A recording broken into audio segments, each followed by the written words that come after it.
I cannot believe that yet again, I was wrong. If you watched my last video, you would know that I was genuinely convinced that once the 6.6 update for Genshin Impact goes live, the complaining would just end right there. I was expecting the timeline on social media would just be people bragging about getting Nicole early in their polls, or talking about how this was the best story quest the game had ever seen. And so, to be honest, I was ready for the update to stop the whole movement.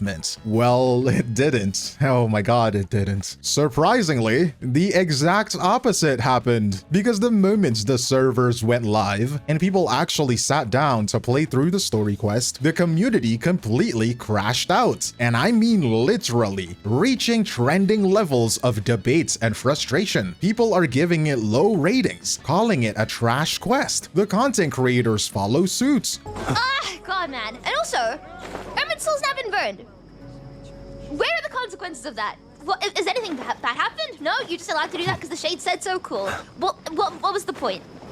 And so I was surprised. I was wrong, but why? What really happened here? The quest couldn't be that bad, right? I mean, this is the story that was hyped up for so long. After looking into it more, I realized that the crash out actually kinda makes sense. But before all that, if you want to see more content from me, feel free to smash the like button and subscribe. Hit the notification bell icon to keep up with my videos. Without wasting any more of your time, let's just get right into it. It all started with the length of the story quest and how that time was actually used. This might sound like a small thing to you, but it is actually important because it gives you a lot of context about the situation. 8 hours is a long time to sit through a story. I don't think I need to tell you that. Yet, if you look at most of the complaints about it online, the word everyone keeps using to describe it is rushed. Brother, that is a story quest that takes as much time as a day job. You could be getting money instead of playing this story quest. So how can it be rushed? Well, the logic from the community is actually pretty simple. The length of the story quest does not equal the quality of the quest. So really it just comes down to how the writers spent those 8 hours. And let's just say it is not that good. For the first hour, everyone was locked in because the stakes were ridiculously high immediately. You had 𝗖ญ่having these intense, ominous dreams, Nahida slipping into a coma, and the entire nation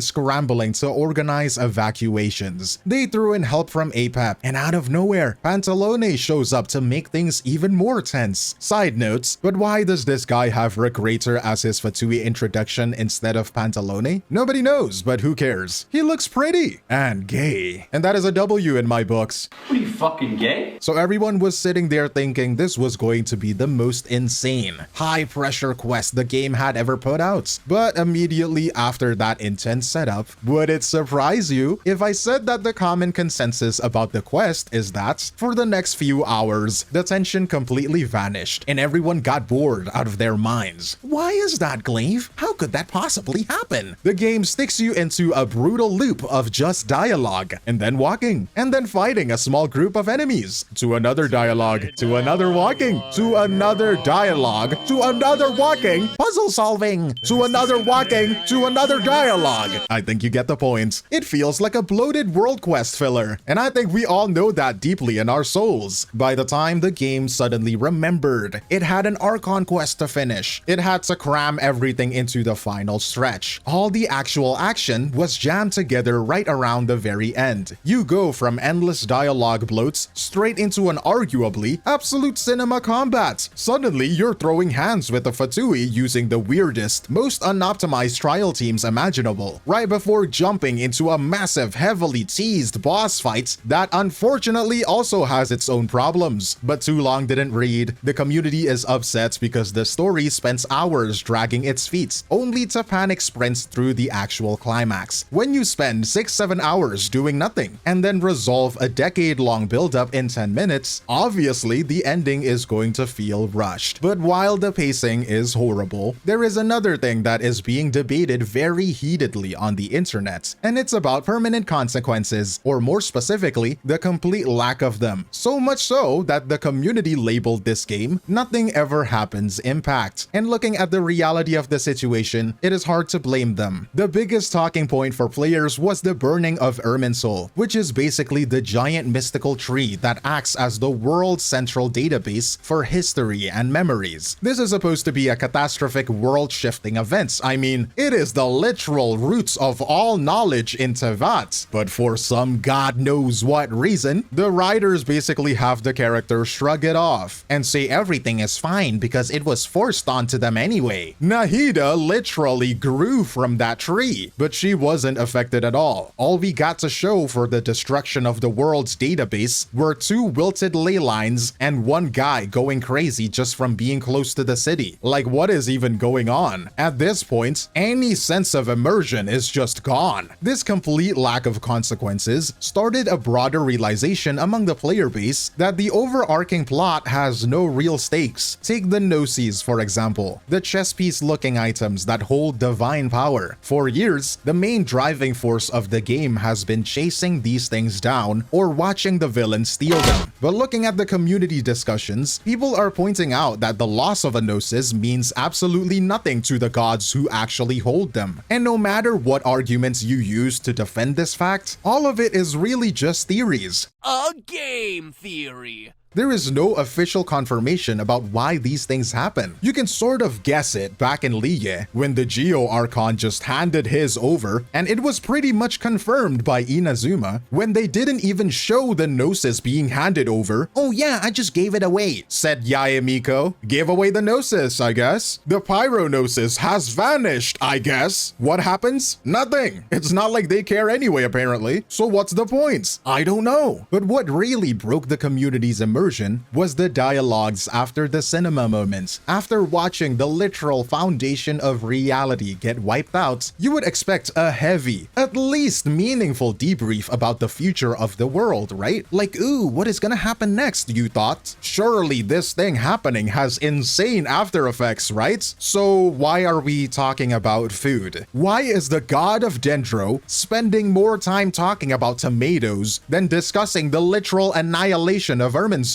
They changed scenes. They went from cinema to a comedy show, the one that is not even funny. And if you don't believe me, look at this dialogue bloat, by the way. What a wonderful idea. That What just a leaves the wonderful question of idea. what we should eat. What should Not we more eat? tomatoes, surely. Not more tomatoes. Long pause. More? More? Dendro Archon, what do you What do you mean? More tomatoes? Come on, Those bruh. good friends of yours are always talking about tomatoes. Tomatoes, Sometimes when we're walking through the tomatoes, city, I tomatoes. can even hear them arguing in the fields.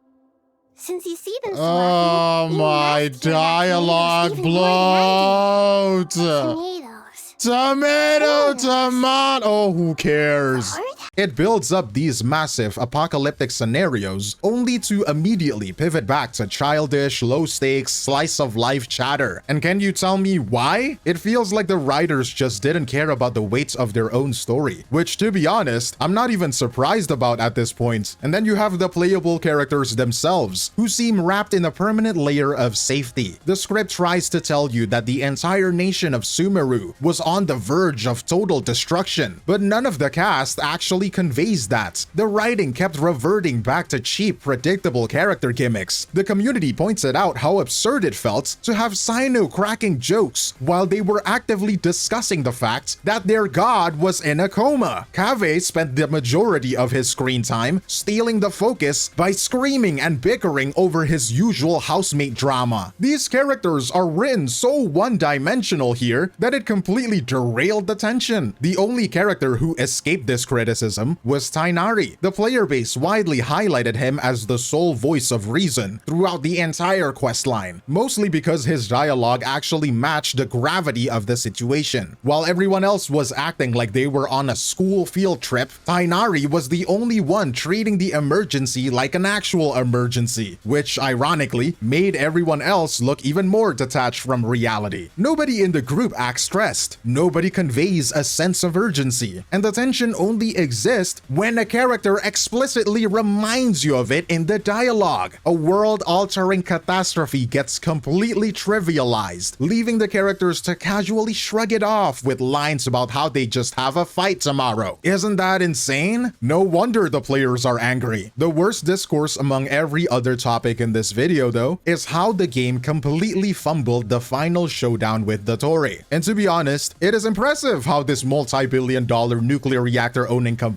managed to frustrate both the players who love him and the people who absolutely hate him. This is a villain the developers have been hyping up since before the actual game even launched, dating all the way back to the official webtoon nearly a decade ago. With all that build-up, obviously the players would feel completely unsatisfied with the final confrontation only lasting about 10 minutes. Betrayed by how fast he kicked the buckets, they argue that a villain with that much build-up deserved way more than a sudden exit. Lore enthusiasts are equally furious about how much of his history was left completely untouched. We didn't get any real answers about why he was chased out of his hometown, his past relationship with 𝗖𝗏𝗏𝗵𝘁, or the specific details behind his expulsion from the academia. The story basically just reduces him to being born evil, completely skipping any deep exploration of how he actually became so malicious. And I'm not saying that there is really anything that could redeem him as the bad guy here, right? Don't misunderstand. We all know this guy is vile to his core, and no amount of lore is going to salvage his reputation. The people who are praising him to be the most evil villain in Genshin. How could someone like 𝗖𝗏𝗏𝗵𝘁 be so evil? Well, I guess we'll never know. It also felt deeply anticlimactic because 𝗖𝗏𝗏𝗵𝘁 didn't really pay for his crimes, nor did he achieve what he actually wanted. He had no real narrative conclusion with 𝗖𝗏𝗏𝗵𝘁, which is easily his longest standing relationship in the game's lore, and that makes no sense. 𝗖𝗏𝗏𝗵𝘁 is the literal monster who ruined 𝗖𝗏𝗏𝗵𝘁's entire life by murdering his closest friend 𝗍 and framing it as a betrayal. 𝗖𝗏𝗏𝗵𝘁 experimented on 𝗖𝗏𝗏𝗵𝘁's puppet body, using his Canria tech as a blueprint to build his own segments, the multiple clone versions of himself. 𝗖𝗏𝗏𝗵𝘁 is the living anchor to 𝗖𝗏𝗏𝗵𝘁's past crimes and his current power. So the fact that they didn't get a satisfying conclusion completely robs the story of its biggest payoff. At most, the community theorized that they recognized each other, and that was basically it. Does that sound satisfactory? Because to the community, it just sounds lazy. Thankfully though, the story quest wasn't entirely bad, because there is a completely different side to this debate as well. Even the people who hated the plot had to admit the actual execution of the final cutscene was spectacular. Earlier in the story, 𝗖𝗏𝗏𝗵𝘁 deleted his other segments, and the last one standing explicitly cursed him. Seeing him get dragged into the fire by the literal hands of his past segments was a perfect slap in the face to his massive ego. He didn't even fight back because he believed he had already broken the fate system, proving that to him, the process of the experiments mattered way more than the actual results. A specific subset of the community also loved how quiet and peaceful his departure was. They felt the portrayal of his relationship with Pantalone was unexpectedly gentle and tactful. Having Pantalone interrupt and constantly correct 𝗖𝗏𝗏𝗵𝘁's story made them feel incredibly human. I mean, we haven't seen anything like that before, so the change-up is great in of itself. Dying in his own homeland next to the only person he could reasonably call a friend was seen by his fans as a beautifully poetic ending that leaves plenty of room for future speculation, like them apparently being gay. The music and voice acting were great as per usual, but the real talking point was the new level of character expression, especially a highly detailed scene featuring 𝗏𝗏𝗏𝗏𝗏. People joke that the developers spent 2 entire patches handcrafting her movements instead of just letting her stand there like a frozen NPC, which is really funny to be honest, but hopefully the devs can make the dialogue even more expressive where it's appropriate. The cutscenes were also great, like the duo ultimate attack between the Traveler and the Wanderer. These are not bad, you know, these are pretty good. But some could argue that this should be the bare minimum. But most of the time where I see it, this was enough to have the defenders go super toxic positivity mode. The moment anyone tried to bring up legitimate criticisms about the terrible pacing or the lack of real stakes, the hardcore defenders immediately shut them down. The go-to response became labeling critics as lore skippers. They accuse you of just clicking through the dialogue or entirely entirely failing to understand the plots. It completely killed any nuanced discussion. The community became incredibly hostile, with them refusing to even consider the basic reality that a player could pay perfect attention to the story and simply find it mediocre. But besides that, the analytical players are calling Genshin a potential game. Genshin is a masterpiece when it comes to setting up fascinating concepts on paper, but when it comes to the execution, it always leaves a lot to be desired. Just like with the concept of 𝗖cie, it is all if and when, never is. And we have had good quests where they managed to deliver a great story because they focused on one specific thread. Now they are forced to bloat these major updates by forcing as many characters and events into the script as humanly possible, resulting in a bloated, messy conclusion that satisfies no one. For a lot of long-term players, this story quest became the absolute breaking points for their burnout. People who have logged into the game every single day are now openly admitting that they are ready to quit. The only thing keeping them tethered to the game isn't enjoyment or curiosity about the future, it is pure sunk cost fallacy. They are stuck in this cycle of exhaustion, realizing that the game's formulaic writing isn't going to change, and realizing that their massive financial investments is the only reason they haven't deleted the app yet. But that is another topic for another video. For now, looking at everything though, what have we learned here? The 6.6 updates of Genshin Impact exposes a pretty glaring issue within the community. The devs are clearly improving in terms of storytelling and choreography, expressive animations, and other stuff, but the community's reaction is proving that those improvements just aren't enough anymore when the dialogue is still incredibly bloated and carries not much, if not zero, narrative weight. When the script treats the burning of 𝗖𝗵𝗁, the literal foundation of the entire world's history, with the same exact emotional gravity as a casual joke about dinner and a random argument about tomatoes, you can't expect players to care about a world-ending threat when the characters themselves forget about it 5 minutes later. But I'm curious where you stand in all of this, or if you think the community is just overreacting to the whole thing. If you enjoyed the video, make sure to support it, share it, like it, comment on it, subscribe to the channel. But for now, that is all from me, 𝗖𝗍𝗆𝗆, and I will see you in the next one. Cheers!